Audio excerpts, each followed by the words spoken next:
Venerable hermano Alejandro Juárez, en el momento en que usted decida, ya estamos conectados algunos y que los demás se vayan integrando. Bueno, la Gran Logia Blanca Misa Universal les da la bienvenida, le da la bienvenida a nuestro venerable maestro Alejandro Juárez, venerable maestro de la Logia La Ferrier Estudios Universales número 6. Bienvenido. Pues qué peso tan grande el hecho de pertenecer a una logia que lleva el nombre del venerable maestro La Ferrier. No es cualquier situación. Estamos al igual que el hermano Juan Rubén, presentándonos con un nombre de una alta jerarquía, ¿no? Entonces, pues me presento, mi nombre es Alejandro Juárez, yo soy antropólogo. Bueno, ante todo, soy hermano de ustedes, venerable maestro, estoy apoyando a mi logia que lleva el nombre de La Ferrier, Estudios Universales, número 6. En esta ocasión se me invitó y agradezco muchísimo esta invitación para hablar algo de lo que pues a mí me ha llevado una vida de mucho estudio, mucho trabajo, mucha dedicación. Mi nacimiento en la investigación fue justamente la cultura maya. Nada más, un favor, hermana, ¿me podría permitir compartir pantalla? Estoy en 2 dispositivos.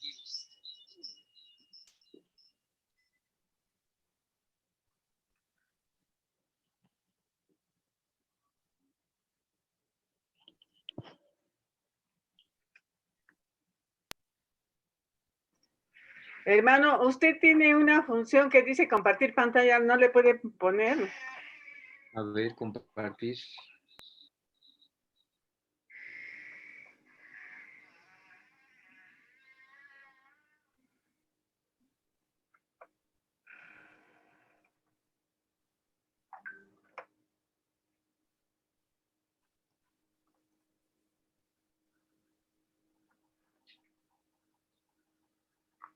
Espero no salirme.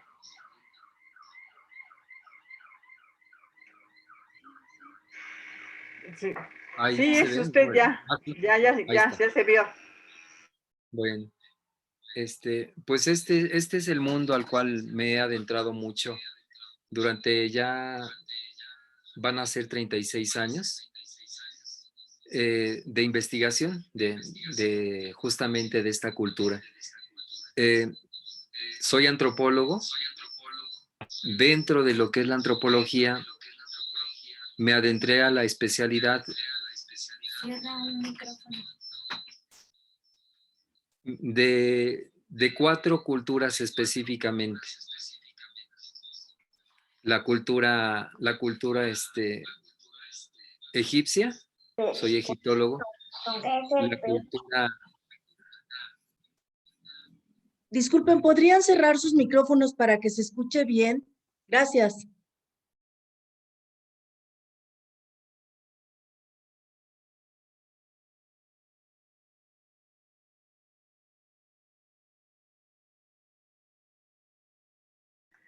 Querido hermano Alejandro, no, usted no cierre el suyo.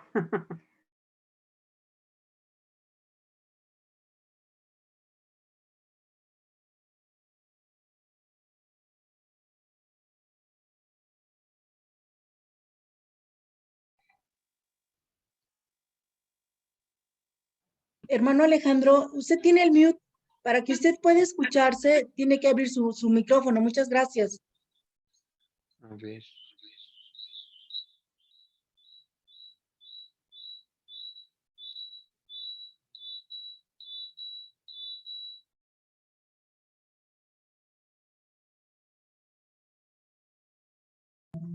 Hermano Alejandro, sigue teniendo bloqueado su micrófono.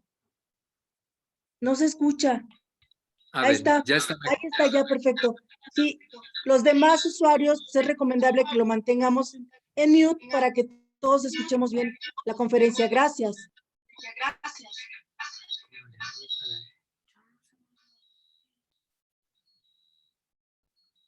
Bueno, vamos a ver si así se puede escuchar bien. Les comento que dentro de lo que es la antropología,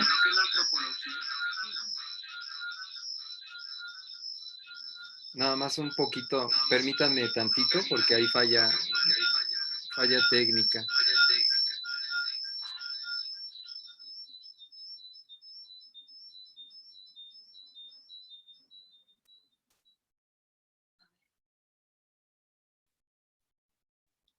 Así ya está bien.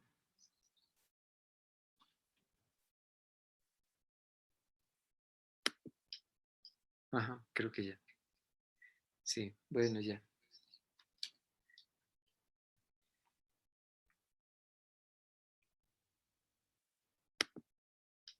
Entonces, dentro de lo que es la presentación que estoy llevando a cabo, mi estudio ha sido pues muy arduo, con la especialidad de la cultura egipcia, la cultura tibetana, que es una cultura riquísima, muy bella, la cultura celta y druida, que es otra de las culturas más extraordinarias también que me tocó conocer, y también la cultura japonesa. Estos estudios los llevé a cabo fuera del país. Entonces, cuando hay una parte que me marcó a mí mucho, que fue cuando justo en la clausura, en esa clausura se me acercaron una pareja alemana, y esta pareja alemana me hizo el siguiente comentario. Dice: ustedes de México, nos interesa mucho su cultura, es muy rica y es muy sabia. Tuvimos que aprender el idioma, no de ustedes, sino del que están hablando, y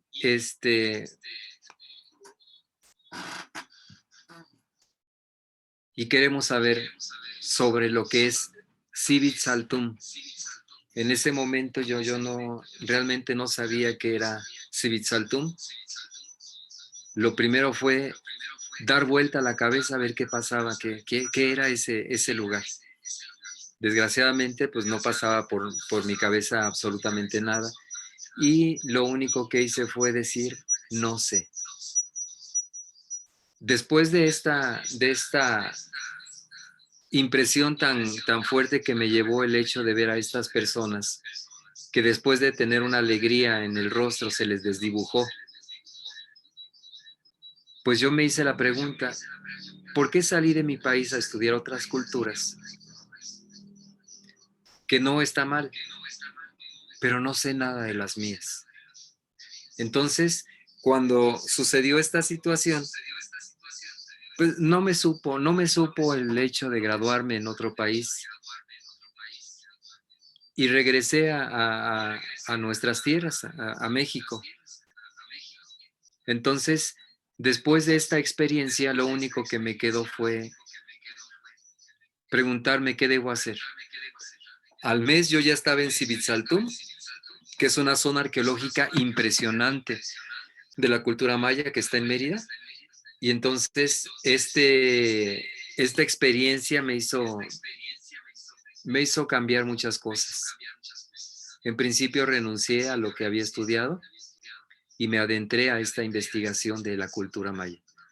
La cultura maya es sumamente rica, y podría decirlo como antropólogo: de todas las culturas del mundo, la más rica de nuestro planeta No se es la escucha cultura nada. maya. Es la cultura maya. Y esa cultura está en nuestro país. Desgraciadamente, no conocemos nada de ella. No conocemos nada de ella. Muy poco. Las personas que tienen mayor conocimiento sobre la cultura maya, desgraciadamente, son extranjeros, principalmente ingleses, franceses, americanos inclusive.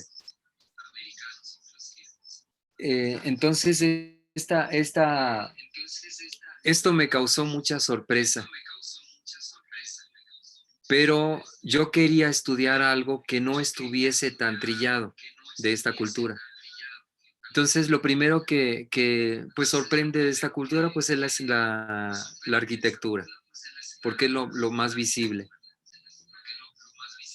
Entonces, esta parte de la arquitectura, pues tiene mucho que enseñarnos. Llegué a entender que estas estructuras, o esta parte tan importante de esta transmisión de enseñanza y conocimiento, no escrito, sino plasmado en piedra, tiene una trascendencia muy especial.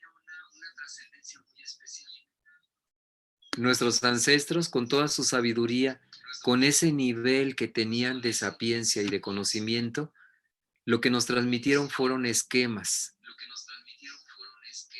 Estos esquemas se pueden utilizar para muchas cosas. Yo lo enfoqué directamente a la cuestión de la salud. Son esquemas de salud. Y estos esquemas de salud permiten un despertar. Porque la salud al final es equilibrio, es estabilidad y es tener una clara visión. Entonces, a ello me enfoqué. Hay muchas cosas de la cultura maya que son muy importantes. Una de esas es el motivo por el cual les provocó el hecho de haber construido todo eso. Hay piezas sumamente tan grandes que ni con los vehículos que actualmente tenemos o con los elementos de construcción que actualmente se tienen modernos, apenas si se podrían remover algunas piezas. La exactitud de orientación es extraordinaria y todo estaba basado principalmente en los 4 rumbos, o en rumbos, pues, basados en rumbos, como la imagen que tenemos atrás de mí. Esa es una imagen que ha recorrido el mundo y que reconoce un poco el aspecto de la cultura maya. Cuando nos adentramos a entender qué son este tipo de personas, encontramos algunos libros sagrados, considerados así porque son libros de luz. El Popol Vuh, el Chilam Balam, el ritual de los Bacabes, que increíblemente está escrito con números. O sea, si uno ve el ritual de los Bacabes, son números.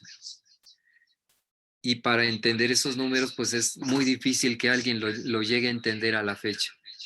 Entonces, todo esto conlleva a preguntarse, bueno, primeramente, ¿cuál es el origen? ¿Cuál es la visión que ellos tenían? ¿Qué motivo tenían para que les orillaba a construir tantos vestigios que conocemos actualmente y que faltan muchos más y que nos enseñan tanto legado en piedra, ¿no? Primeramente su visión pues es distinta. Hay unas partes que nos tocan y nos llaman mucho la atención. En principio, los grandes sabios mayas, los despiertos, los seres despiertos mayas, dejaron una frase muy marcada. Nosotros nos vamos. Sabios consejos os dejamos. Si uno va allá a estas tierras del Mayat, pues vamos a encontrar mucha gente que se puede hablar, que son hablantes mayas, que tienen orígenes mayas. Y entonces uno se pregunta, ¿quiénes se fueron? Los que se fueron los que dejaron el legado.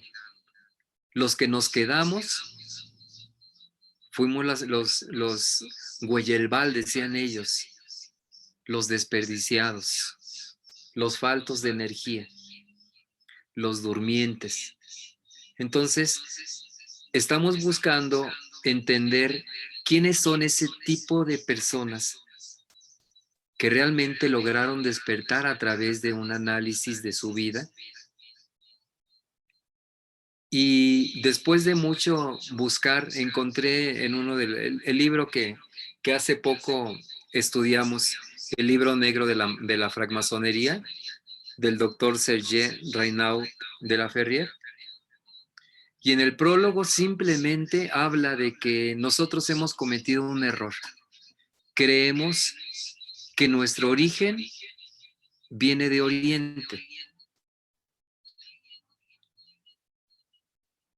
Y el doctor de la Ferrière enfatiza, el origen del conocimiento viene de Occidente. ¿Dónde es Occidente? No solamente era Europa, no solamente era África, también era América. Entonces, desde allí empezó la investigación. A ver, entonces, ¿quiénes son estos seres que de alguna forma pues, manejan esta visión tan importante? Los mayas tienen una antigüedad realmente considerable. Hemos encontrado piezas de más de 8,000 años antes de Cristo. Figuras de piedra, en piedra. Las cabezas colosales que encontramos en Villahermosa, Tabasco, de la zona de los Olmecas, datan de épocas tan antiguas que la misma antropología no ha hecho estudios, o si los hizo, se los ha guardado para que de alguna manera pues no se escudriñe todo ello. Entonces esta cultura maya realmente tiene un pasado extraordinario. Ellos hablan de que su origen se basó en la creación del maíz. Nuestra cultura nació del maíz. Y el maíz tiene hay 4 especies básicas que la determinan sus colores. Hay maíz blanco, maíz amarillo, maíz negro y maíz rojo. Entonces, cuando nos adentramos dentro de lo que es la tradición maya, hablan de que el maíz blanco se depositó en las regiones frías. Y su característica es la razón. Es un maíz que se reproduce rápido. Eso me llevó a muchos análisis. Después, viendo los demás, el maíz amarillo se depositó en Oriente. Y su característica es la sensibilidad y la espiritualidad. El maíz negro, su característica es la fortaleza y se depositó en las zonas del sur de nuestras tierras. Se referían a África. El maíz blanco a Europa y el maíz amarillo justamente a Oriente, las culturas de Oriente. Se caracterizan justamente por los colores de las razas. Cuando se refieren al maíz rojo, enfatizan que se depositó en las tierras del Anahuacac. El Anahuacac es toda América, lo que conocemos ahora como América. Realmente, si nosotros vemos a las culturas incas, en el norte de México, Sioux, Cheyennes, Cherokees, Lakotas, Moicanos, pieles rojas, apaches, etcétera, etcétera, su piel realmente era roja. Nuestra piel original en el centro de México era rojiza, la raza de bronce.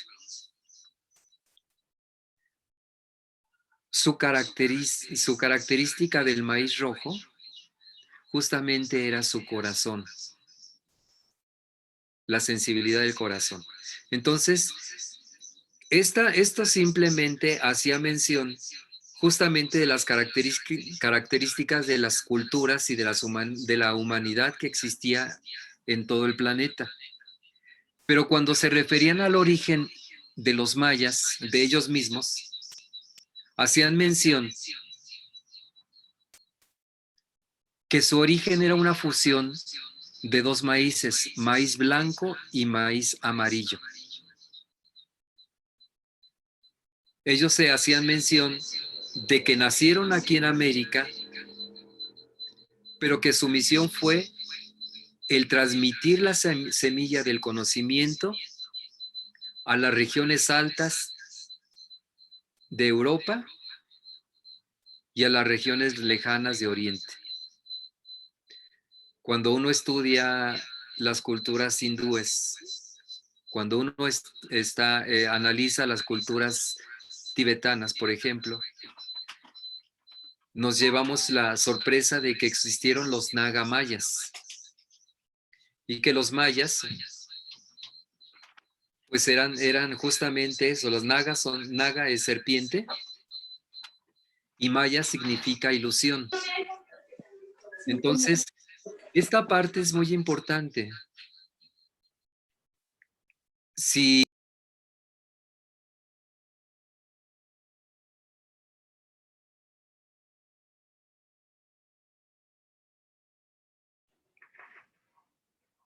reactive su micrófono, querido hermano Alejandro Juárez.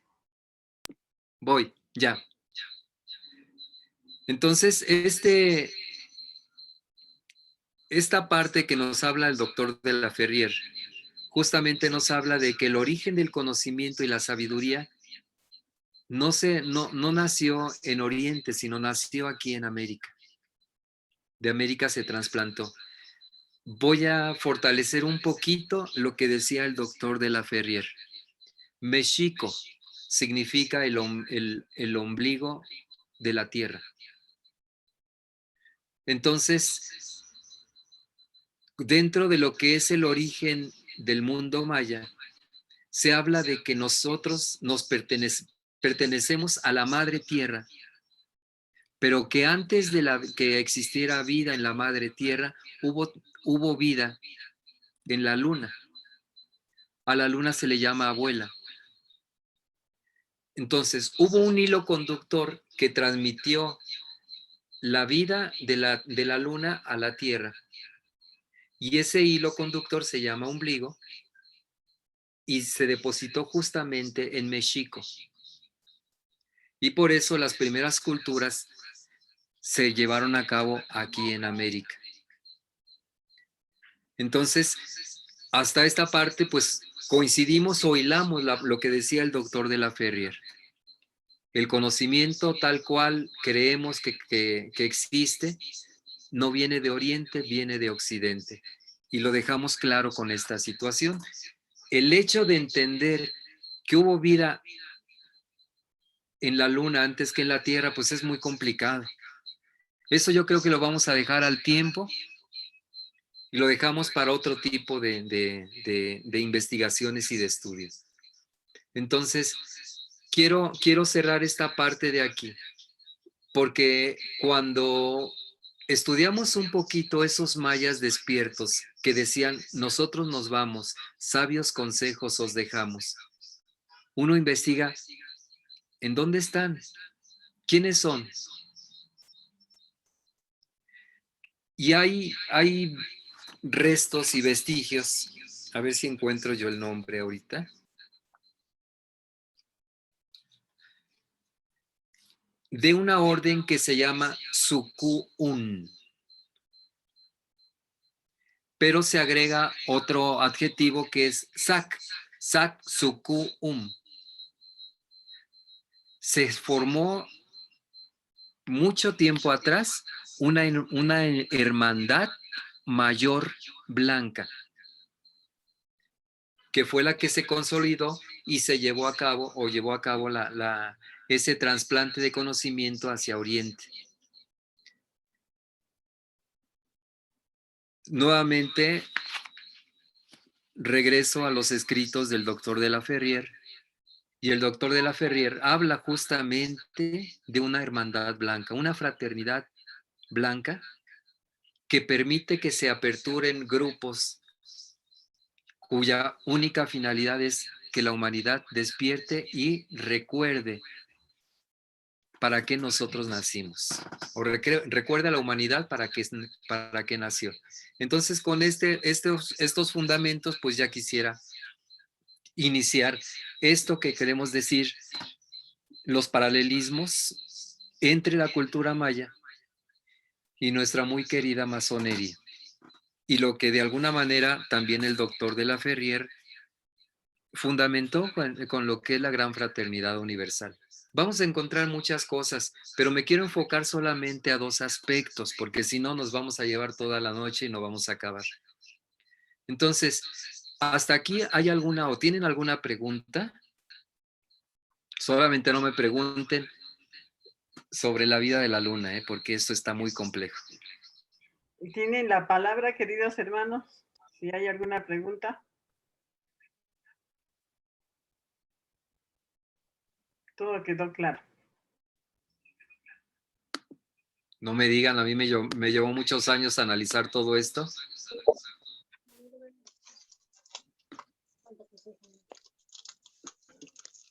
Sí, querido hermano Pedro tiene la palabra, si quiere tomarla.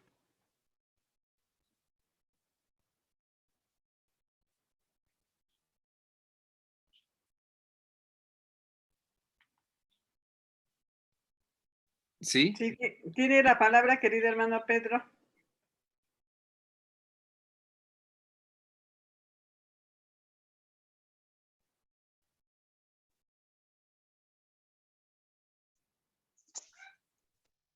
Bueno. ¿Sí?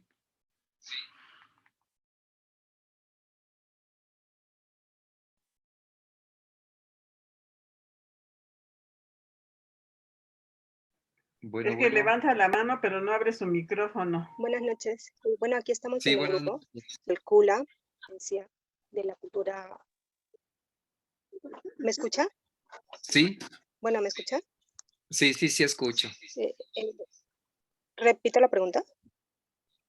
¿Cuánto se calcula la edad de la cultura maya o los orígenes de la cultura maya? De la cultura maya y de la cultura general en Occidente, de acuerdo al resultado de sus investigaciones. Bueno, la cultura maya tiene aproximadamente unos 10,000 años a nuestra fecha, 8,000 años antes de Cristo.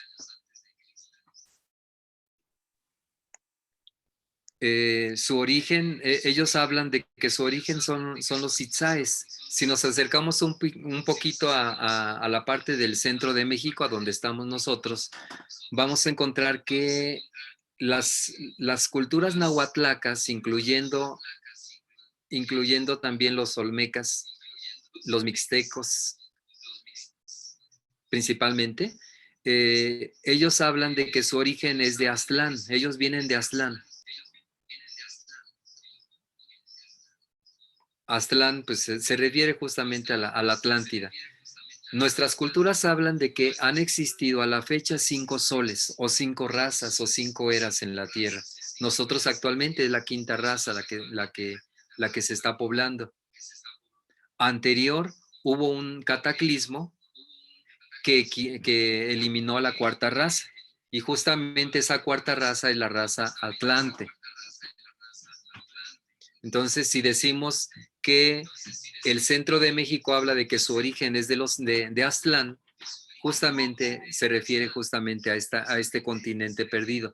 Y los mayas hablan de Itzáes, que ellos son los hijos de Itzáes, los hijos de las aguas, refiriéndose porque había una proporción muy grande de agua y fue el elemento que se dominó por parte de la cultura atlante. Con esto creo que pues es muy complejo el hecho de determinar las antigüedades, pero pues así están estas fechas. Con esto no sé si quedó clara el comentario.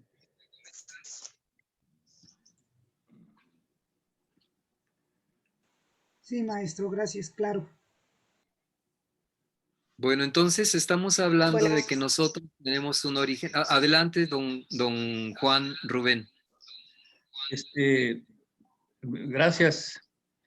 Te felicito realmente por tu ponencia. Sí, más o menos. Sí, bueno. Perdón, todavía no la he terminado. Nada más hice una pausa para continuar, pero ahorita vamos a continuar. Maestro ¿Sí? Alejandro, un favor. Sí, don hermano Benjamín, qué gusto. Gracias. ¿Nos podrías repetir rápidamente los colores de los maíces con referencia a las razas? Sí, el maíz blanco refiriéndose a Europa, Ajá, el maíz amarillo refiriéndonos a Oriente y la raza amarilla, sí, el maíz negro refiriéndonos a África, su principal presentante o representante fue Egipto, y el maíz rojo se refiere a nuestra cultura de México, de América, perdón. ok. Gracias, maestro. Bueno, ahora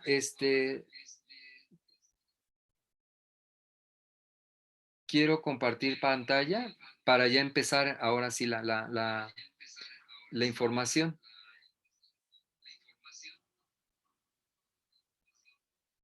Dejen nada más.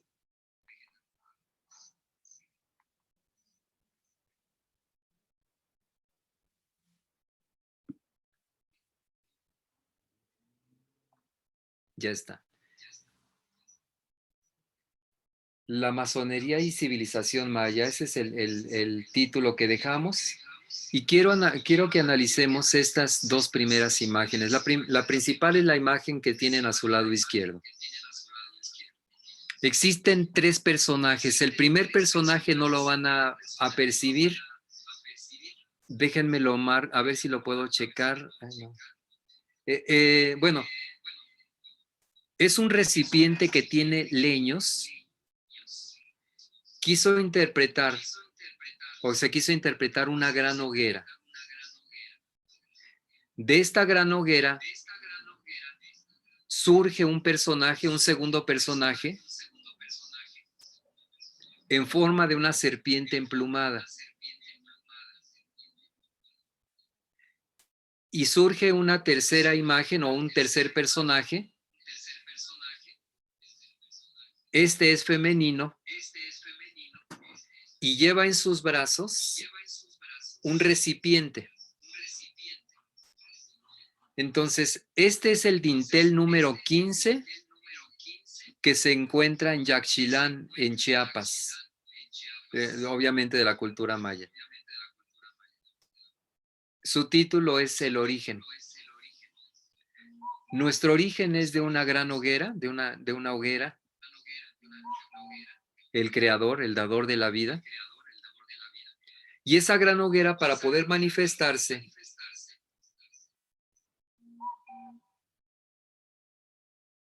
desbordó gérmenes de vida.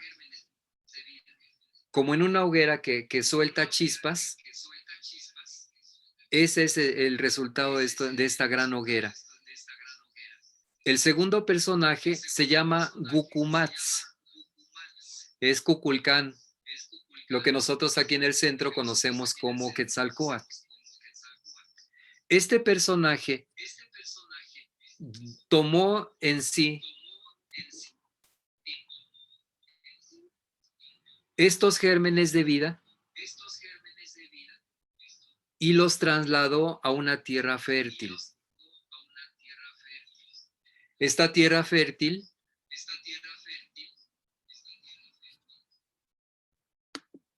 justamente es Natura. Dejó de verse la imagen, ¿verdad? Y ya no se ve, maestro. No sé si me puede auxiliar la maestra. Yo tengo la presentación, ¿verdad? Sí, a ver si la pudiera poner para que pudiera ser más ágil, porque tengo problemas yo. Y ya me quito de tener estas dos computadoras. Continúo mientras, a ver si puede hacerlo mi hermana, de poder transmitir estas imágenes. El tercer personaje se llama Tepeu. Ese personaje aceptó que esos gérmenes de vida se depositaran en su interior. Entonces, esta aceptación obviamente es un gran compromiso, porque lo que va a hacer con estos gérmenes de vida, que el origen es del dador de la vida, del creador del universo, justamente es procurarlos, alimentarlos y hacer que estos gérmenes se desarrollen. Este es el primer paralelismo que vamos a encontrar con la cultura maya y nuestros estudios masones. El venerable maestro es justamente esa representación del dador de la vida. El primer vigilante viene siendo ese que transporta esos gérmenes de vida y encuentra el lugar idóneo. Nuestro segundo vigilante hace el papel de Tepeu. ¿Quién es Tepeu? Es la tierra, es Natura, es Ixchel, Tonantzin, Ixmucané. Estos son nombres mayas. Tonantzin es mexica. Tonantzin Tetehuiná es nuestra madrecita tierra en náhuatl. Coatlicue. Pero vienes representando justamente ese ser amoroso que da la vida por sus hijos, que hace el segundo vigilante, entrega su vida por checar que esos gérmenes de vida que llegan a una logia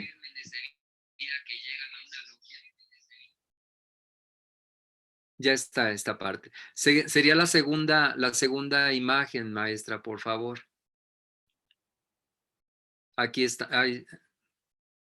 Ahí está.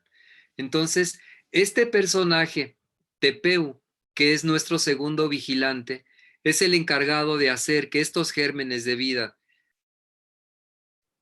realmente tengan una utilidad. Aquí los mayas hacen mención justamente de nuestro origen. Nosotros nacimos del corazón del universo. Hubo un ser especial que es Gucumatz o Quetzalcóatl o Cuculcán, el nombre no importa, recorredor de mundos, que se caracteriza por el símbolo de Tlahuizcalpantecutli aquí en el centro de México, que significa Venus, el planeta Venus, que ya lo vamos a relacionar con lo que nos ha enseñado el maestro Raúl también, y que viene de Oriente. Sale en las mañanas y se oculta en el amanecer. Entonces, están estos tres personajes representando justamente el primer paralelismo que vamos a encontrar. El trabajo principal yo lo veo en el segundo vigilante, porque va a ser el guía de esos pequeños gérmenes que llegan a depositarse en la madre tierra. La madre tierra forma el ambiente para que esos gérmenes den fruto, se desarrollen, crezcan. El segundo vigilante educa, forma, forja, está al pendiente, les da la mano. Y entonces empieza esa triangulación. Venerable maestro, primer vigilante, segundo vigilante. Y está marcado así. El venerable maestro no nos puede dar a los gérmenes de vida su luz porque nos quema.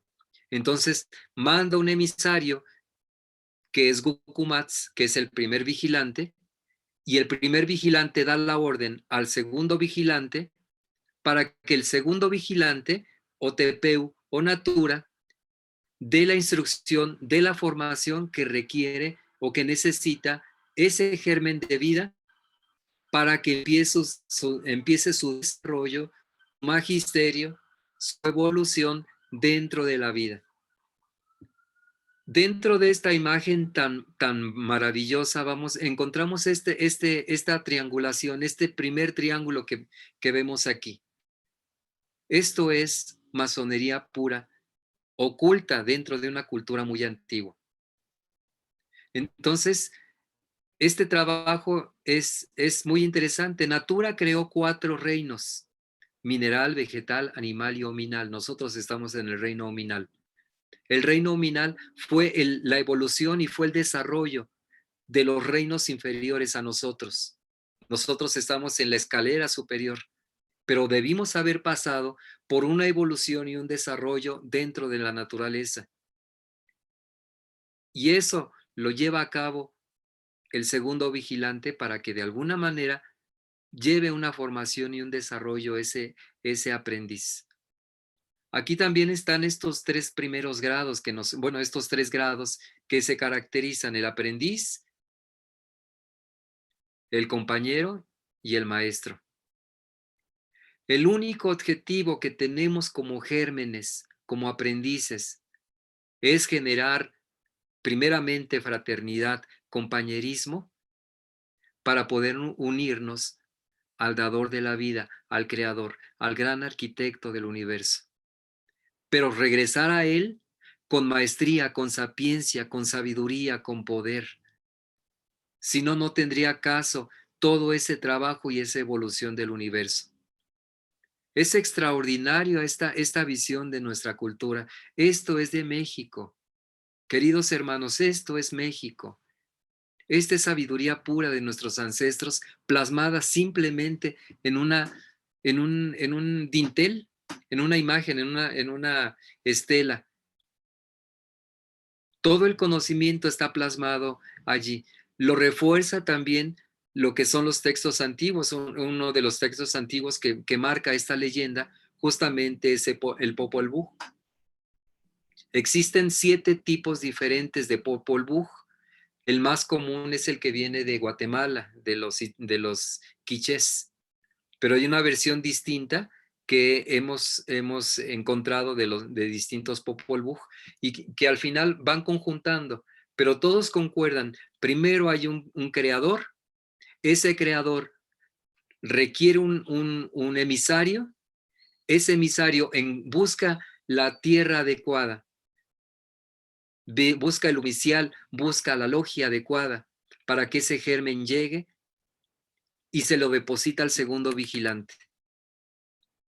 Entonces, la labor extraordinaria del segundo vigilante es: crece, o haz crecer, desarrolla a estos gérmenes que te entregamos. Es una maravilla esta cuestión. ¿Puede poner la siguiente imagen, de favor?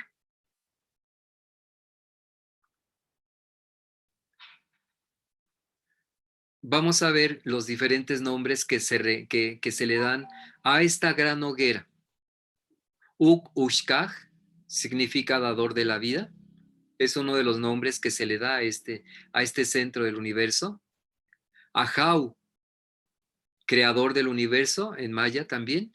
Inyu-Umen, que es uno de los nombres más conocidos, significa hacedor de vida.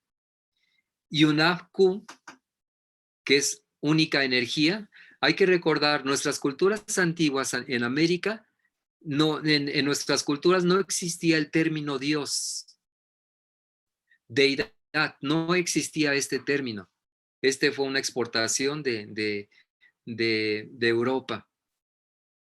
Se hablaba de energías, se hablaba de niveles de energías. Entre más arriba se esté, obviamente se tiene más acercamiento ante el dador con el hacedor de vida. Unapku es un término que vinieron a implantar los antiguos monjes franciscanos como para decir: esto es lo más cercano a decir que existe un único Dios verdadero, y fue parte de su unificación. Y Unapku es el término que actualmente se conoce, pero es el más vago que de alguna manera se conocía antiguamente. Lo que por los términos o los nombres por los cuales se conocía al hacedor de la vida, a esa primera energía, es justamente Uk-Uskaj, Ahau o Inyu-Umen. Siguiente, y es el trazador de la vida, el equilibrio y correspondencia. La segunda fuerza que vendría siendo nuestro primer vigilante, vendría siendo Gukumats, Kukulkan, Muku, Lecham, entre los chontales. Es la serpiente de plumas preciosas, es Quetzalcóatl. En una región del Petén se le conoce con el nombre de Ejecatl. Y hay diferentes versiones, ustedes ven aquí en estas imágenes las diferentes versiones de Gukumats. El que se desdobla y sale de la serpiente emplumada y da la misión. En la parte inferior izquierda se ve con un bastón de poder que toca el entrecejo de Tepeu. A Tepeu siempre la vamos a conocer porque se le coloca en la frente un ceñidor de serpientes, de serpiente. En la segunda imagen superior de su lado izquierdo, de su lado izquierdo, la segunda imagen, también está Tepeu, Gukumats con Tepeu, y a Tepeu se le está entregando un rostro o una cabeza de jaguar. El jaguar representa sabiduría. La serpiente representa conocimiento, es diferente conocimiento y sabiduría. Muchos tenemos conocimiento y tenemos muchas habilidades tocante al saber, pero la persona sabia es distinta, es otro nivel distinto. La serpiente, repito, representa conocimiento, pero el conocimiento tiene 3 niveles.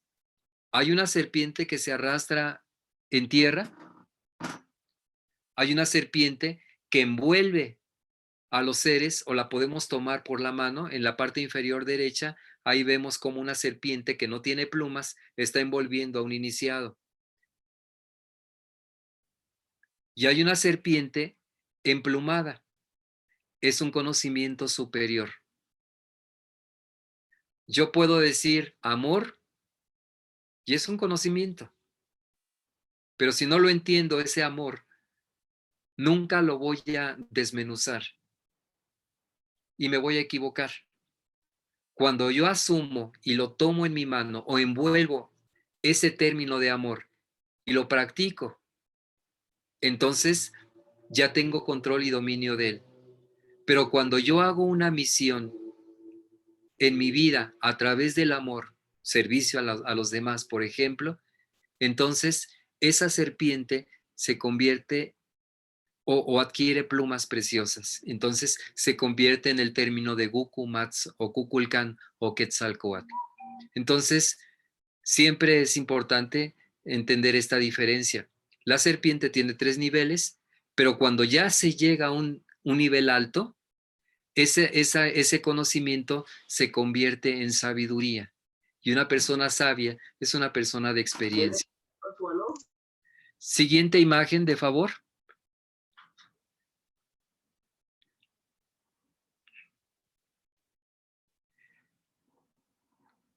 Falta una, hay una anterior. Esta.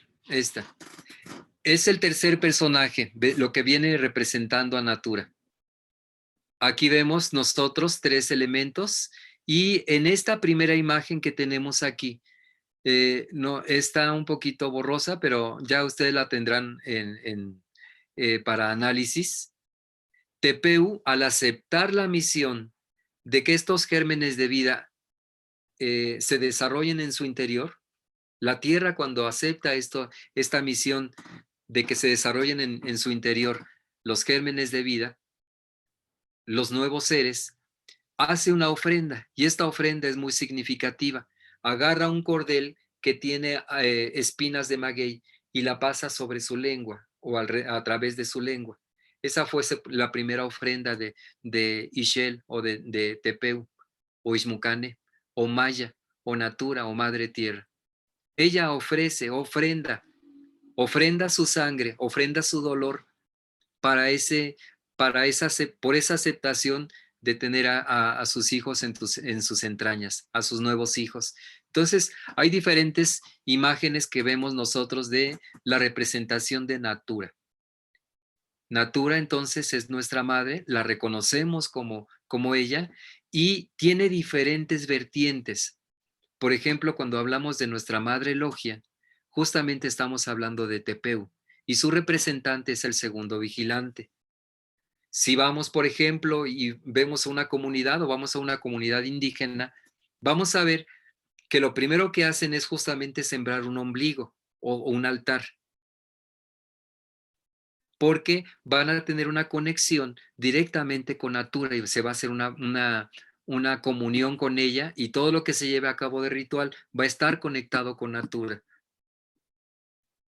Cuando se hace una danza, al centro de la danza se forma en círculo en nuestras culturas y se pone en el centro un elemento importante que tenga la representación de los 4 elementos de la naturaleza, simbolizando a Natura.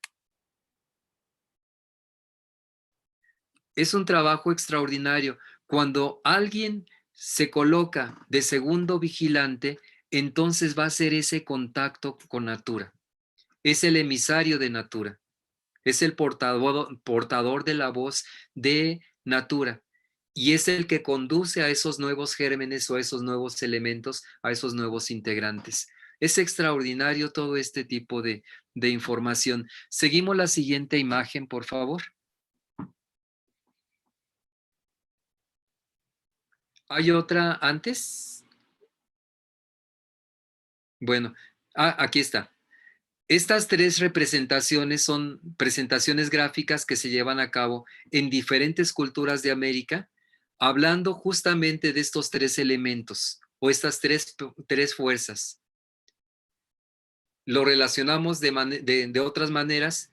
Está el mundo fisiológico, representando la plasmación de la vida con Natura. El mundo psicológico, con esa energía que está en el aire, que es Gucumatz, representado por nuestro primer vigilante, y el mundo parapsicológico, que está en alto, que representa a nuestro venerable maestro. Aquí están estas 3 representaciones bellísimas, ya están de alguna manera estilizadas, están plasmadas en diferentes regiones. Recuerdo mucho la primera, la que está en la parte de arriba, porque está plasmada en una piedra de aproximadamente 5x7 en el centro de Cuernavaca y representa un escudo. Siguiente imagen, por favor. En las construcciones siempre se representan estas tres fuerzas. El dador de la vida, el hijo que vendría siendo ese primer vigilante y el segundo vigilante. Y por eso todas las construcciones son triangulares. La de la izquierda justamente es la que les comentaba en un principio. Es el fenómeno que sucede una vez al año en Civitzaltum, allá en Mérida, Yucatán.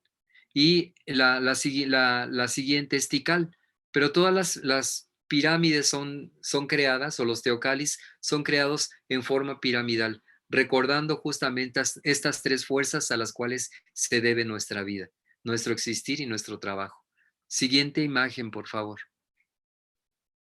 En la salud y la constitución humana, también se habla de estos 3 principios. Esto es una filosofía que se desarrolló dentro de la institución que me tocó formar y que me toca llevar a cabo, pero tiene mucho de fondo. El primero de estos elementos, o primer tesoro, decían los mayas, es en donde se almacena la energía y está en la zona del ombligo. Allí está el primer cruce de energía. El segundo cruce de energía viene siendo en la parte inferior, pero se conecta con el pecho. El segundo cruce energético está justamente en el pecho. El primero se llama Yelmal, el segundo Ol, y el tercero, que está en nuestro entrecejo, se llama Bet, que conecta con esa energía superior y se conecta con la cruz del sur, la cruz maya o la cruz del sur que vemos en el firmamento. Entonces, basado en eso, en este principio que nosotros estamos diciendo, se marca perfectamente estas 3 cruces en nuestro organismo. Si quiere uno desarrollar uno como sanador, desarrollar el equilibrio y la vida y la salud en una persona, tiene que entender perfectamente qué es cada uno de estos tres elementos o estos tres tesoros, y la salud se constituía justamente y se basaba justamente en este principio de los tres tesoros. Caso curioso, tal cual se conoce y es el principio de la medicina tradicional china. Y curiosamente, las dos culturas hablan de tesoros, tres tesoros, y esto lo determina así. Siguiente imagen, por favor.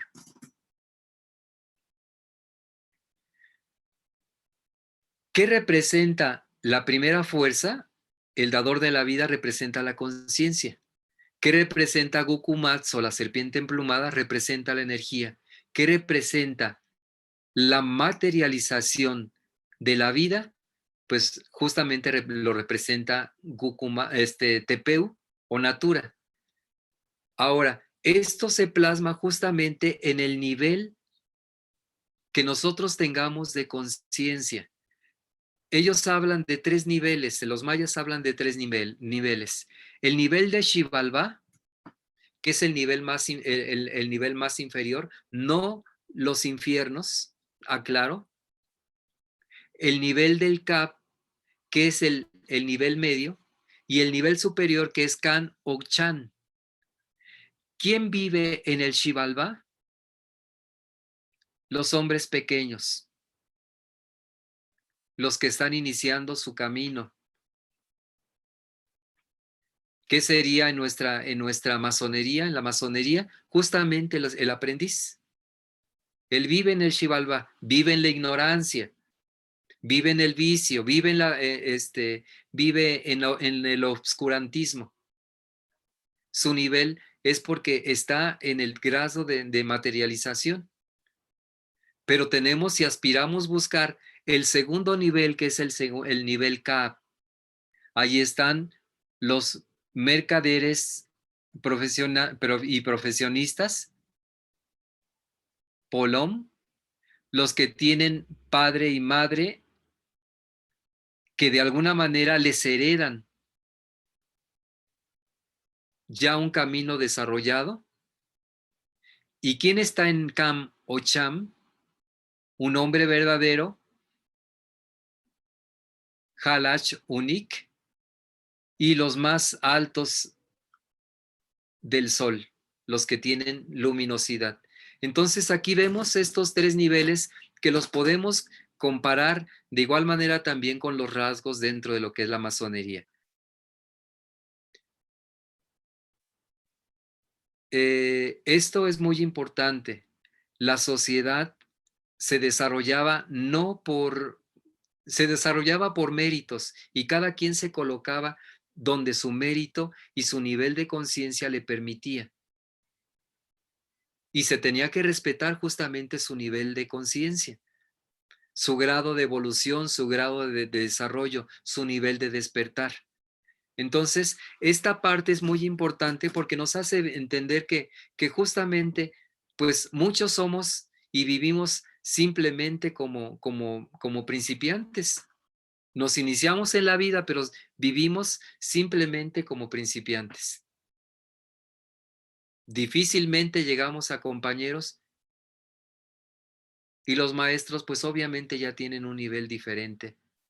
Ojalá que realmente nosotros entendamos que la sociedad se marca en otros niveles. Y esto, pues había una formación distinta. Esto es la cultura maya. Y los niveles sociales no eran por selección, sino eran por evolución.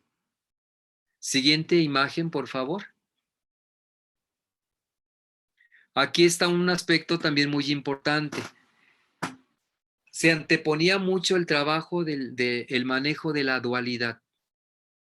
En esta parte de aquí, si nosotros vemos en esta imagen, esta es de un códice que se encontró en Oaxaca, es un códice mixteco.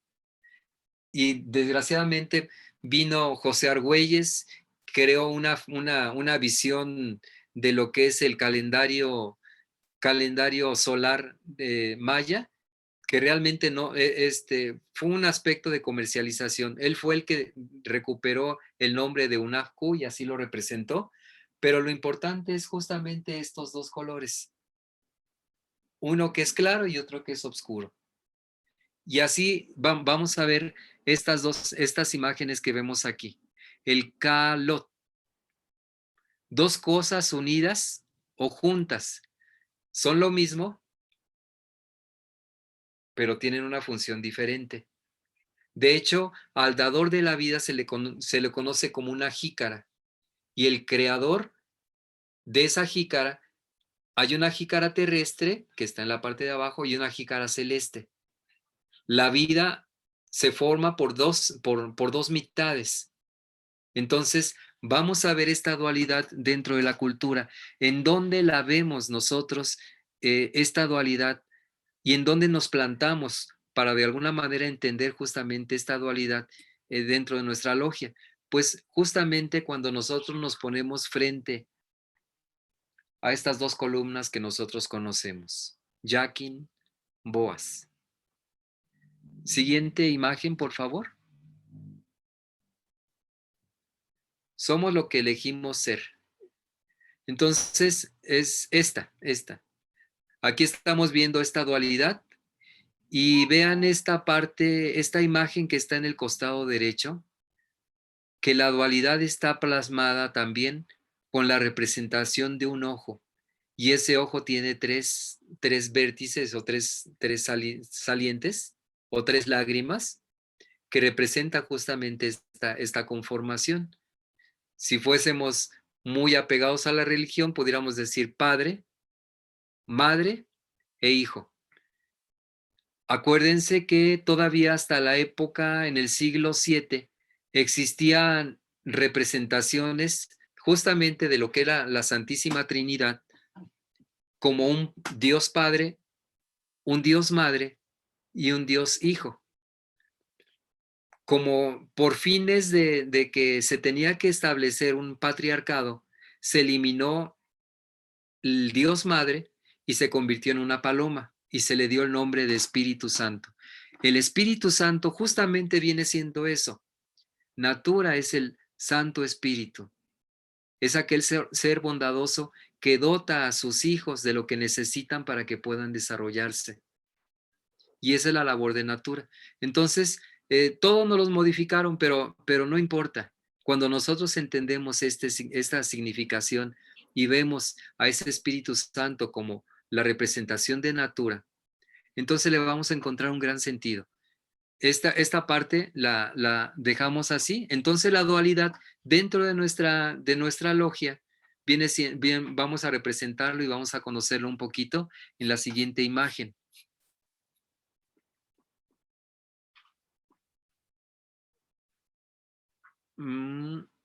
Siguiente, ahí está. Las columnas.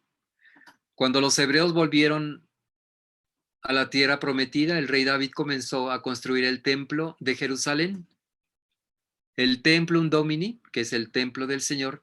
Tras la muerte del rey David, su hijo, el rey Salomón, prosiguió la construcción del templo en el monte Moriah.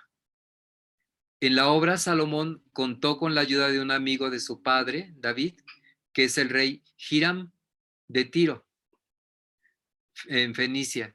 En el siglo XI, antes de nuestra era, quien aportó una cantidad de material considerable para la edificación de este templo. El rey Hiram de Tiros, por último, le envió a Salomón un artista en quien moraba el espíritu de la sabiduría, el hijo de una madre de la tribu Nefali. Su nombre también era Hiram o Hiram, que significa vida eterna, y Aviv, que significa Padre mío. Hiram Aviv, el padre Hiram, era un maestro masón y según la Biblia era lleno de sabiduría, de entendimiento y de conocimiento para hacer toda suerte de obra de bronce. Y vino al rey Salomón y fue quien hizo para él toda su obra. La leyenda dice que los tres, el rey Salomón, el rey Hiram e Hiram Aviv, eran maestros masones y era la evolución de la obra, la Biblia, perdón, y sobre la evolución de la obra, la Biblia nos dice, Hiram Aviv fundó 2 columnas de bronce, tenían cada una 18 codos de alto, entre 8 y 10 metros, y un hilo de 12 codos, un grosor de 12 codos, una periferia de 12 codos que son de 5.40 metros. Era el que podía rodear cada una de las columnas. No eran macizas, sino huecas. El grueso de sus paredes era de 4 dedos. Fundió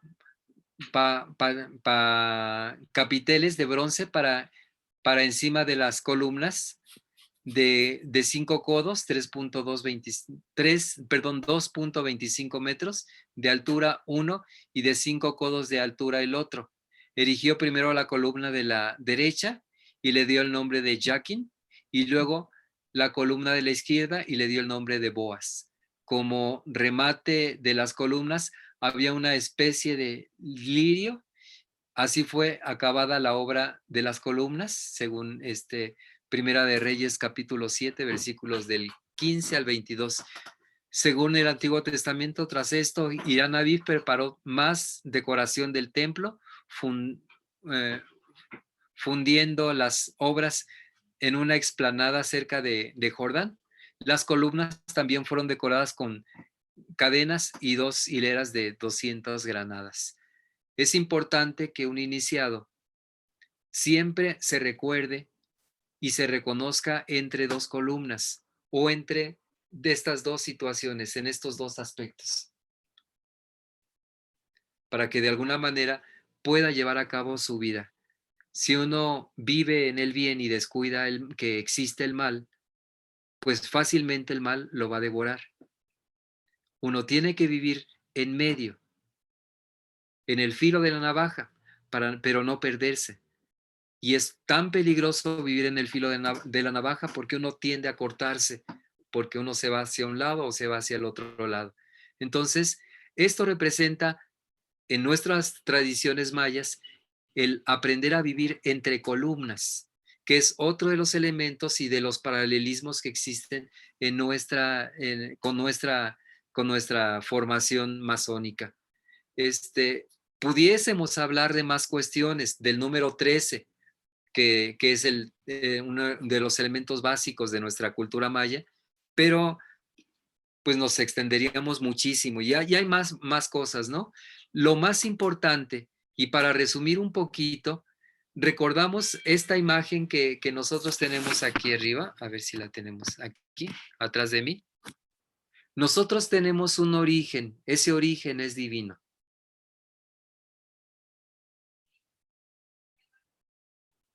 Ese origen permitió que una energía también superior llegase a la Tierra y la Tierra nos aceptó para que encontráramos una misión. Desgraciadamente, ese tercer personaje que es TPU nos ha dado todo, pero llegamos a un punto en donde se nos entrega el libre albedrío y se nos dice, haz lo que quieras, pero recuerda que de todo lo que hagas debes y tienes que rendir cuentas. No solamente de lo que hagas, de lo que pienses, de lo que sientes y principalmente de lo que dejes de hacer. Ahí estamos entre columnas. Recuerda que todo lo que hagas, pienses, sientes y dejes de hacer, tienes que rendir cuentas. Estate entre columnas. Entonces, nuestra misión, nuestro objetivo es abrazarnos de esa energía, de ese Quetzalcóatl, de esa sabiduría, de esa sapiencia y regresar con maestría, con sapiencia, nuevamente al punto que nos dio origen, que es el dador de la vida, que es Unafku, es el nombre que nosotros queramos ponerle, Ahau, por ejemplo, o es el creador, el formador de la vida, el arquitecto del universo. Somos parte, formamos parte de ese origen, Nuestro origen es divino. Ahora y nos humanizamos, ahora hay que hacer de esta humanidad algo divino y manifestarlo en la vida por beneficio a los demás. Porque tenemos hermanos, tenemos compañeros gérmenes que tuvieron una evolución al igual que nosotros. ¿Cuál es nuestra misión? Entender justamente nuestro origen, abrazarnos de esa parte que nos alberga, que nos alimenta. Puede ser nuestra logia, nuestra madre logia, por eso se llama así. Hay un elemento muy importante que es depurador en nuestra cultura, en nuestras culturas de América, que es el temazcal o baños de vapor. Justamente decimos que es un vientre de la madre tierra. Es una conexión que tenemos con la tierra y nos recuerda justamente de dónde venimos. Hay muchos seres que han luchado por una sociedad diferente y ven en esa sociedad justamente este tercer personaje o este segundo vigilante o lo que viene siendo esta parte de representación de natura y le llaman madre patria y dan su vida por ella.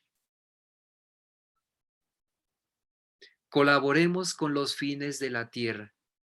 Es lo mínimo que podemos hacer por agradecimiento a la vida que se nos ha otorgado.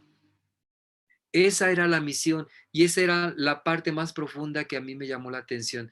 ¿Cómo vamos? Decían los mayas, colaboremos con los fines de la tierra, con nuestro hacer. Y por eso ellos eran grandes constructores. Y un constructor es un masón. ¿Qué más podemos decir como evidencia? Nosotros somos constructores. Colaboremos con los fines de la tierra. Agradezcamos a nuestra madre tierra la vida que nos dio. Aceptemos que ese ser es el único que nos conoce, porque nos ha conocido desde que fuimos embriones, desde que fuimos minerales, vegetales, por miles de años, hasta llegar al reino humano. Natura, Madre Tierra, nuestra logia, es la que nos dota. Esa es la labor del segundo vigilante. Vean qué bello es. ¿Tienen alguna pregunta, algún comentario? Quiero dejar hasta aquí esta exposición.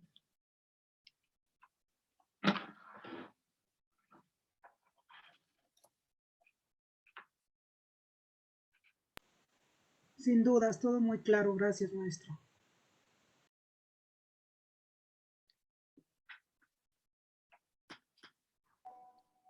¿Alguien quiere tomar la palabra?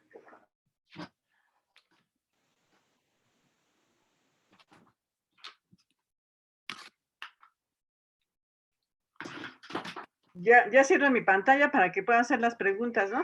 Sí, claro, por favor.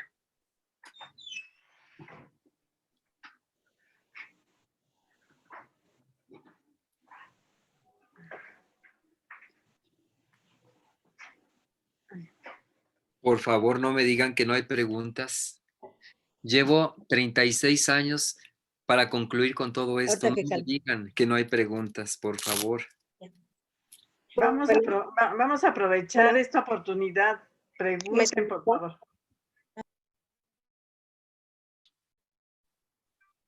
¿Me escuchan? Sí, escuchamos. Hice una pregunta al inicio y me desconecté. No sé si parte de ese tiempo hubo esta información. En relación a lo primero que comentaba algo de los 5 soles que se relacionaban con las culturas bases. Y quisiera saber si, por ejemplo, estas 5 culturas se asemejaría a la distribución en los diferentes continentes y esta a su vez a la distribución del maíz o solamente se concentraron en una región muy cercana. Y tengo otra, pero no sé si se la digo o primero Bueno, daría respuesta a esto. Es que esta pregunta sí está muy compleja. En la Tierra han existido 5 humanidades. Nosotros estamos en la 5ª humanidad. Nos estamos preparando, según los mayas, para un 5º sol. Y es importante dar fechas. Ellos hablan de ciclos. A partir y hubo una variación que después se corrigió, pero pues ya se había mal informado. Ellos hablan de que iba a concluir un ciclo el 21 de diciembre del 2012. Fue una fecha errónea, porque la fecha correcta era 3 de mayo del 2013. Una variación en tiempo. Esta fecha es muy importante, 3 de mayo del 2013. Se cierra el ciclo y la oportunidad para que la humanidad, la quinta humanidad, reaccione. Y entonces viene un ciclo de depuración de 13 periodos, es decir, del 2013, si le sumamos 13, vamos a hacer 2026, si no mal recuerdo, y sería el 3 de mayo del 2026. Este sería la etapa final para concretar el inicio del sexto sol. Durante este tiempo del 2013 al 2026 van a suceder muchos fenómenos y a mitad de este ciclo, justamente estamos nosotros a mitad, iba a haber una situación muy fuerte, que es lo que nosotros estamos viviendo. No sabemos si esto que estamos pasando fue inventado, pero ha permitido de alguna manera que nosotros cambiemos y modifiquemos nuestra vida en todo el mundo. Entonces hay mucha sabiduría. Antes de esta humanidad, esta humanidad se llama Aria. Esta quinta humanidad, antes de ella fue la cuarta raza, que fue la Atlante. La tercera fue Lemur. La segunda fue protoplasmática y la primera fue la hiperbórea. Entonces, cada una ofrece o brotan de cada raza 7 subrazas. Nosotros estamos en diferentes periodos, pero en los mayas, cuando se referían al maíz, no se referían justamente a la cuestión de las razas, se referían a la distribución de la vida en el quinto sol, solamente. Cómo se esparció la humanidad en el quinto sol después del cataclismo que eliminó a la raza Atlante. No sé si quedó claro. Bueno, sí, un poco más claro de lo que ya tenía. Y quisiera hacer la otra pregunta, ¿puedo? Sí, adelante. Hacía mención a lo referencia al ombligo, y geográficamente me parece que nuestro país se encuentra más o menos ubicado esa parte. Entonces me perdí un poquito en ello por mi conexión, y de ahí me surgió también el recuerdo de esta costumbre. Parece que debía relacionarse mucho con el comentar.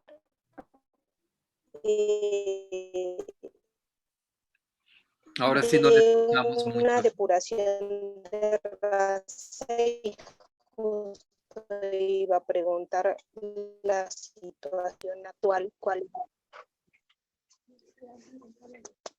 No le alcancé a entender bien esta última parte porque se entrecortó su voz.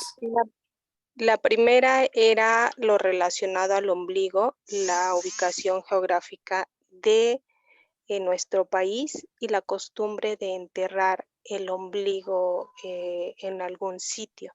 Y la última parte es relacionado a lo que comentó de una depuración de raza y la situación actual mundial.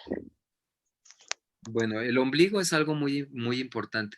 A nivel anatómico, es lo primero que se crea. Antes de que se creen sistemas y órganos, la primera conexión y alimentación que tenemos con nuestra madre justamente es ese filamento que se llama cordón umbilical y que se queda después, posteriormente, en una cicatriz. A nivel planetas, a nivel de mundos, también hay trasplantes de humanidades, o bueno, no propiamente de humanidades, de vidas.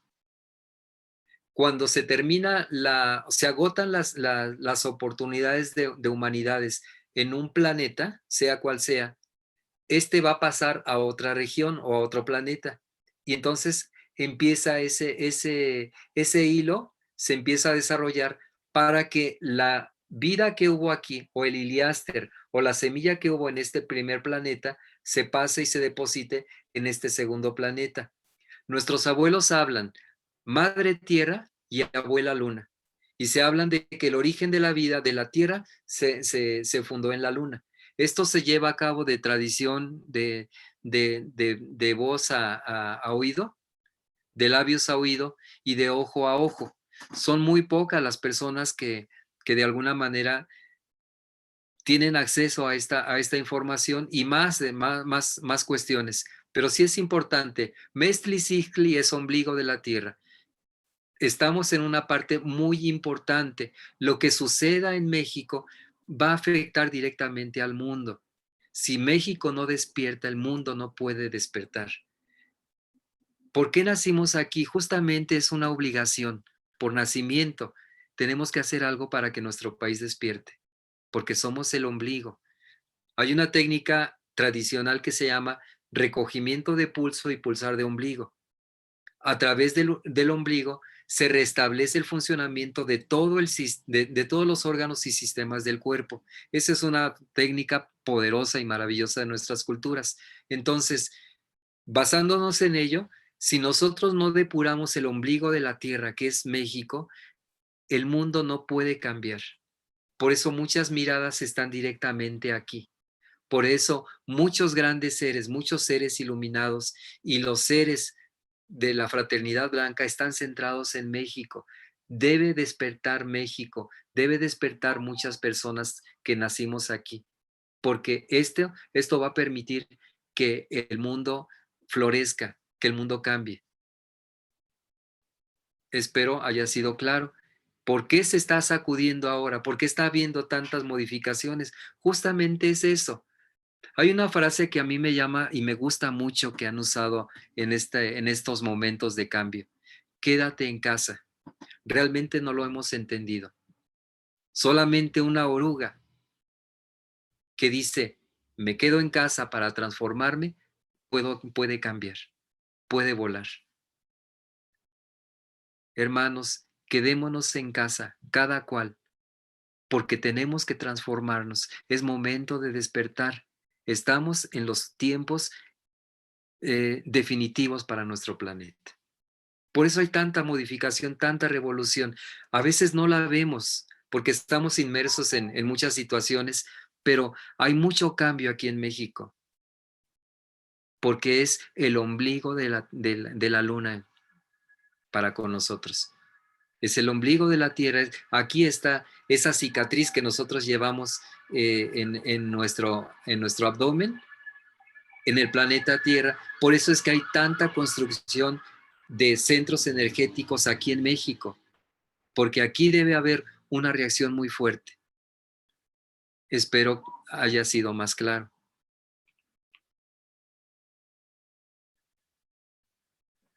¿Alguien más quiere alguna aportación, una pregunta? Yo, maestra María. Adelante.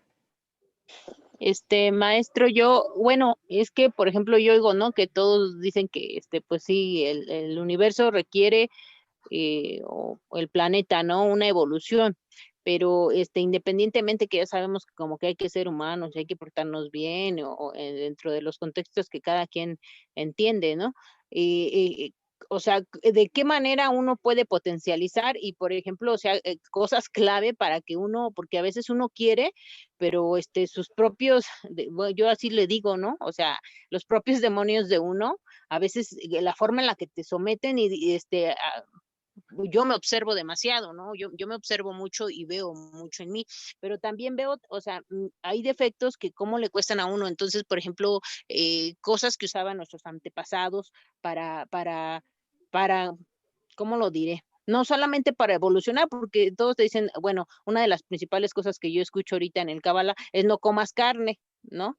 Y trato de llevarlo a cabo, Sí, y digo, bueno, a lo mejor eso va a hacer que realmente un día mi conciencia entre a un otro nivel que ya necesito y que aún con todo el conocimiento no encuentro respuestas, porque yo hace rato estaba pensando, ya parezco una biblioteca andante donde no sé qué hacer con el conocimiento porque no sé cómo potencializar todo ese conocimiento en una energía que despierte, ¿no? Primero en mí misma y después a los demás. Entonces, una técnica de nosotros muy nuestra, algo que al menos nos pueda funcionar independientemente de, bueno, a mí la meditación me ayuda, a lo mejor ha de ser falta de constancia, que también no siempre medito, nada más cuando siento que me hace falta y no diario, pero algo que, por ejemplo, como esa técnica que decía usted del ombligo, yo sí me quedo con dudas. Bueno, para los mayas era muy, muy radical su formación. De hecho, fue de las pocas culturas, yo conozco solamente dos culturas, la cultura hindú y la cultura maya, que fue tanta su depuración que obviamente empezaron justamente con la alimentación muy sana y muy selectiva. Cuando uno respeta su cuerpo, entonces dice, yo no te voy a contaminar con lo que sea. Una etapa muy, muy marcada de estas dos culturas que les comento, la hindú y maya, fueron altamente vegetarianos. Pero posteriormente, un grupo muy selecto solamente se alimentaba del aire. En Oriente decían prana. Y curiosamente los chinos decían chi, y aquí también se conoce el término chi como energía esencial o sustancia de vida entre los mayas. Y nosotros estamos en una institución, la masonería. La masonería nos dice claramente lo que debemos hacer. Primeramente hay que cavar un pozo profundo, sin fondo, para que ahí vaciemos y depositemos nuestros vicios y nuestra ignorancia. Pero si de alguna manera el conocimiento te está contaminando, deséchalo. No te condenes con él. Si no te está haciendo cambiar, si ese conocimiento no te cambia, quítalo. Ellos decían muy claramente y eran muy rígidos en eso. Si la lengua te condena, córtala. Si tu mano es repetitiva y roba, córtatela. Más vale llegar sin lengua a enfrentar, llegarnos directamente con el dador de la vida, pero si algo nos está condenando, pues mejor hay que hacerlo a un lado. Eran muy radicales, no se iban con medias tintas, pero sí, estamos en el lugar en donde tenemos que tener una evolución y un desarrollo, y ese de evolución y desarrollo tiene que ser en una manera diferente de pensar, una manera distinta de sentir, una revolución en nuestro actuar, para que de alguna manera tengamos un efecto de ayudar a los demás realmente. Por amor a la humanidad, tenemos que transformar y tenemos que cambiar. Eso está muy claro. Yo quiero agradecerles bastante su paciencia. No me siento con esa capacidad para decirles esto es lo que tienen que hacer ustedes. Pero sí, el despertar es dejar de estar dormidos. Dejar de ser reaccionarios. Y recuerden, ¿Qué sí, misión tenemos? Sí. y recuerden, la masonería nos da todos los elementos para lograr esto. Es cosa de escudriñar, practicarla, que ahorita no hemos tenido oportunidad, pero cuando tenemos nuestras logias masónicas, ahí tenemos toda la energía para cambiar nuestros vicios en virtudes. Recordémoslo. Y ahorita, pues aprovechen la oportunidad los lunes, que vamos a tener diferentes conferencias. El próximo lunes no va a haber conferencia para aprendices y compañeros, porque el martes el ilustre hermano Raúl Ábalos nos va a dar una instrucción para maestría. Por favor, maestría, se conecta, por favor. Pues muchas gracias. Una pregunta, por favor. Una Sí. pregunta, por favor. Sí, tenéis la palabra. Termino. No soy mexicana, ni estoy en la logia de ustedes, ni nada de eso. O sea, estoy como oyente, pero le hago una pregunta al exponente, al señor Alejandro. Para servirle. Tengo ya 4 años en México soy venezolana. Y yo me leí, y soy muy asidua a ese libro, a Regina. Y ahora que usted dice de la limpieza, le pregunto, de Velasco Piña, yo no sé si usted se lo ha leído, pero allí Regina hace una labor en el Zócalo, que era como un despertar, según yo entendí en el libro, un despertar de conciencia con la campana y el sonido de la campana. Entonces, ¿qué me puede decir usted algo? Tiene que tener una conexión con la tradición de México. Eso no fue por casualidad, ¿no? Ella venía del Tíbet, nació aquí en México, pero tuvo que irse a formar al Tíbet porque era una encarnación búdica, según ellos. Sí, de igual manera también a mí me tocó estar 3 meses solamente en un lamasterio tibetano, a las faldas de una montaña sagrada de Montsalvat en Cataluña, España. Y estos tibetanos, estos maestros tibetanos me decían, es que si de alguna manera te aceptamos y te apoyamos, es porque de México tiene que haber un despertar. Eso fue hace ya 30 años, más de 30 años, y realmente sí. O sea, la humanidad está en una espera muy grande para que nosotros reaccionemos. Y no es México, es el planeta, es el continente. Yo aprecio mucho, valoro mucho los hermanos colombianos, venezolanos, que realmente son de mucho respeto, los de Cuba, los hermanos que conozco del norte de América. Hay personas de mucha sabiduría, pero las construcciones principales de todo el mundo están centradas en México. Algo debemos hacer. Somos los más ignorantes de nuestra cultura, al grado que nos aferramos a otro tipo de ideologías para tratar de despertar. Tenemos mucho en nuestra tierra para despertar. Un ejemplo muy sencillo, y discúlpenme el tiempo, por favor, pero sí es importante. En alguna ocasión hice un experimento y yo llevé unas semillas de una cebolla. Las cebollas aquí se dan así de grandes. La llevé a una tierra lejana que bueno, aquí en nuestro país, a Yucatán, y allí se sembró y salió un cebollín, una cebolla muy delgadita, porque no era su tierra. Y una semilla de un cebollín se trajo para acá y salió una cebolla gigante. Entonces, ¿cómo queremos o en dónde estamos depositando también nuestro despertar? Claro. Sí es importante, aquí tenemos muchas cosas. Estos esquemas de salud que les comento, que son las zonas arqueológicas, ¿quién las estudia? Sí, pues nadie. Y es exactamente, son logias gigantes. Si ustedes ven Teotihuacán, vamos a ver que es un ser humano recostado que tiene sus 33 vértebras representadas por 33 templetes en 7 niveles y forma una espina dorsal.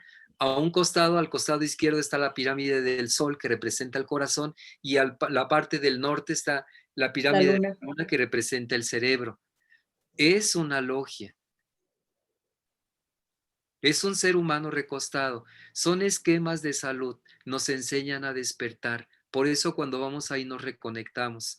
¿Dónde está un ombligo en una logia? Pues justamente en esta parte donde tenemos nuestro centro. No es el corazón, es un ombligo. Ya lo habíamos platicado con el doctor David Hidalgo y con algunos otros hermanos. Realmente no está en el centro, sí está una parte importante, pero donde hacemos juramentos es en ese altar.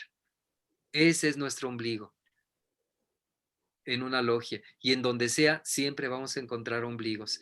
Y esos ombligos son los que nos hacen, a donde hacemos juramentos, donde hacemos muchas cosas. Por eso es tan importante y tan especial ese lugar.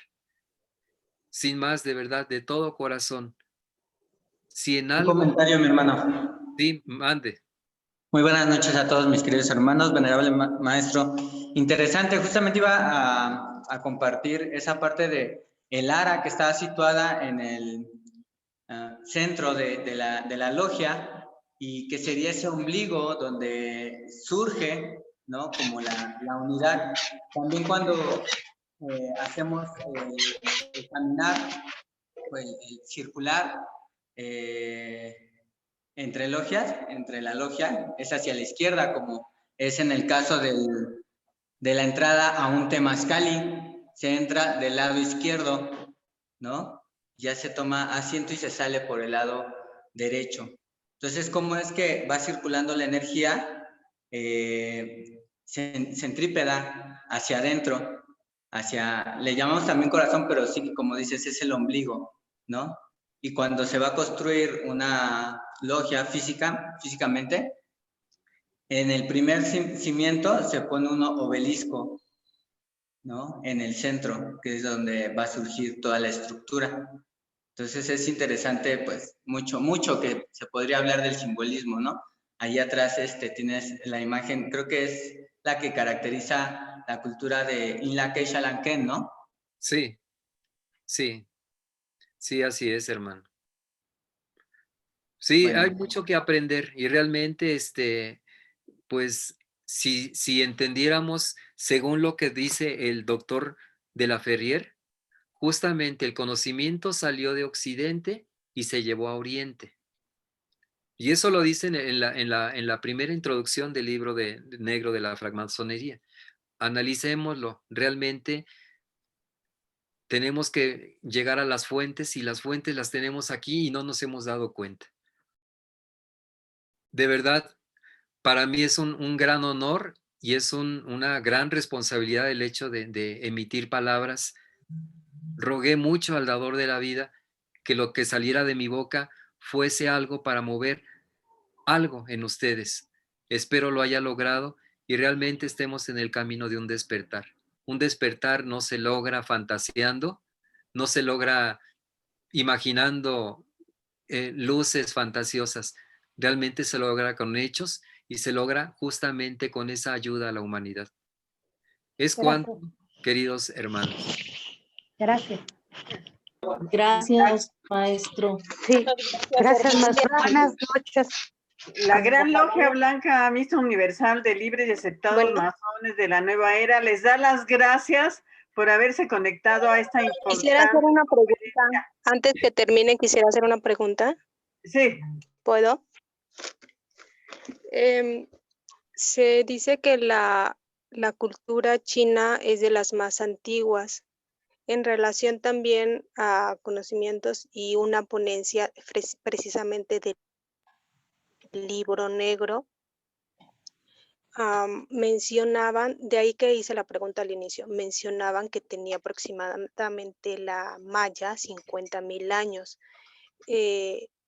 Usted que ha estudiado nuestras culturas, ¿cuál sería la relación que tiene? Esto lo recordé también porque hice que una parte de su ponencia. Entonces, ¿cuál sería la relación?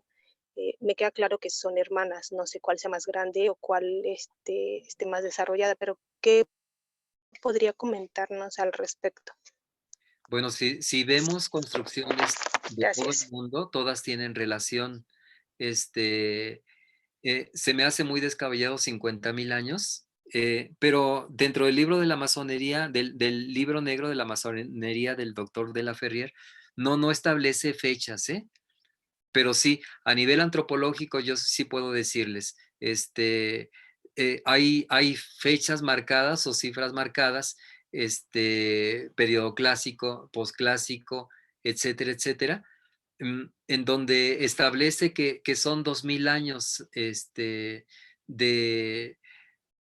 antigüedad de la cultura maya, pero no coincide con los vestigios.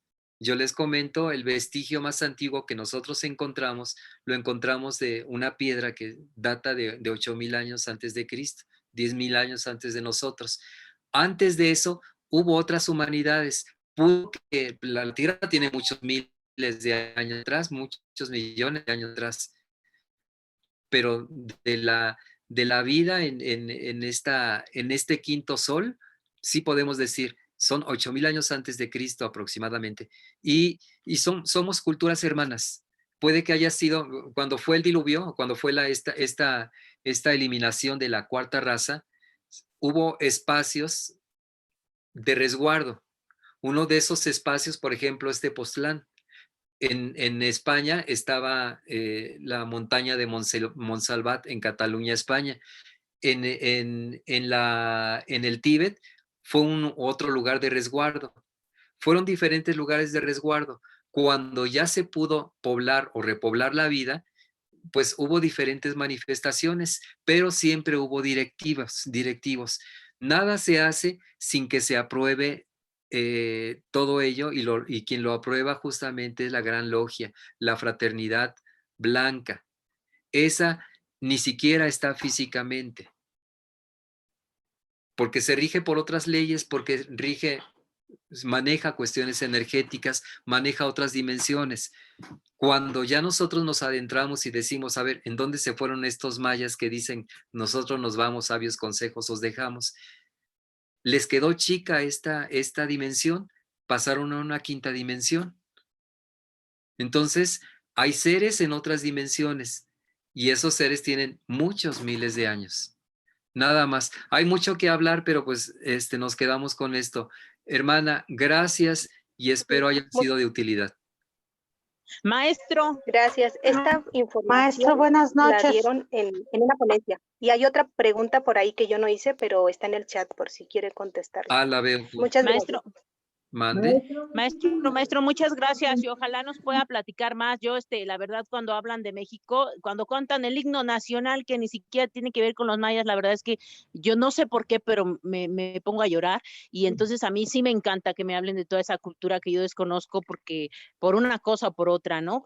Ahorita andamos estudiando otras cosas, pero entre que ando haciendo qué hacer y lo estoy escuchando, la verdad que es padrísimo, y ojalá nos vuelva a platicar, no sé, cosas relacionadas a las pirámides, o sea, mucho tenemos que aprender, maestro, y ojalá nos vuelva a usted a regalar de su conocimiento y su tiempo. Muchas gracias. Estoy para servirles, muy para servirles a ustedes. Muchas gracias, maestro. Buenas noches a todos, gracias. Sí. Gracias, Alejandro, muchas gracias, un gusto verte y oírte. Uy, hermano, qué alegría me da. Aquí he estado.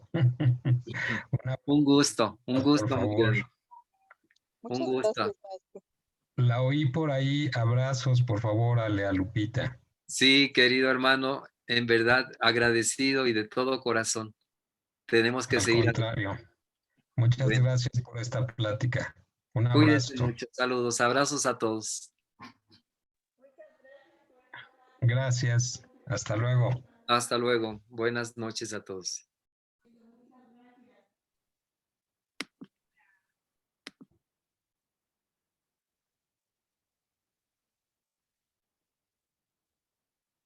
Están